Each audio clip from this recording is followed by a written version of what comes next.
রাহুল শোন ভাই এদিকে। আমাদের এই ভাই আজকে চুইংগাম খেতে খেতে এক্সারসাইজ করছি।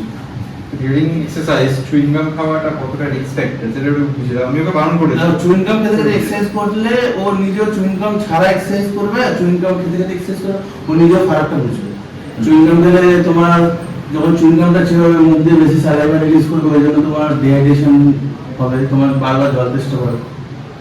তারপরে একটা যেটা মেইন রিস্ক ফ্যাক্টর, যখন তোমার ব্রিদিংটা হাই হবে না, তখন চুইংগামটা গলায় চোখ হয়ে যেতে পারে, ওটা একটা রিস্ক ফ্যাক্টর খুব। আর চুইংগাম যখন তুমি চেবাচ্ছ, তোমার মাইন্ড চুইংগাম চেবাতে ব্যস্ত, তখন তোমার লিফটিং এ পাউন্ডেজ কমে যাবে, যেটা হচ্ছে মাইন্ড প্রবলেম ফেস করবে।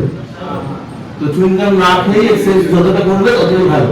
চুইংগামটাকে দরকার পড়ে না, চুইংগাম কি জন্য চুইংগাম খাবে, বেটার এক্সারসাইজটা হ্যাম্পার হবে। আর একটা রিস্ক ফ্যাক্টরের মধ্যে থাকে, যে কোনো সময় গলায় চোখ হয়ে যেতে পারে, যখন তোমার ব্রিদিং মনে করো ওয়েট নিচ্ছ, ব্রিথ নিচ্ছ, টাইট করছো, হট করে গলায় ঢুকে গেলে চোখ হয়ে যেতে পারে, খুব রিস্ক।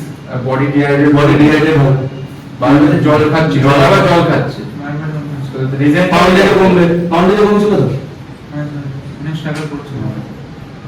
কেন? এটা মাইন্ড মাসেল কানেকশন, মাইন্ড তো ওখানে ফোকাস করছে, চুইংগাম চেবাতে ফোকাস করছে। তো ডিউরিং এক্সারসাইজ চুইংগাম খাওয়াটা নট এ গুড থিং। তুই কুল লাগার জন্য পরেও খেতে পারিস, বা বিফোর এক্সারসাইজ বিফোর খেয়ে নিতে পারিস, বা আফটার এক্সারসাইজ যদি খুব মনে হয় একটা চুইংগাম খাওয়া। ডিউরিং এক্সারসাইজ করাটা ঠিক না, বুঝেছিস? চল চল।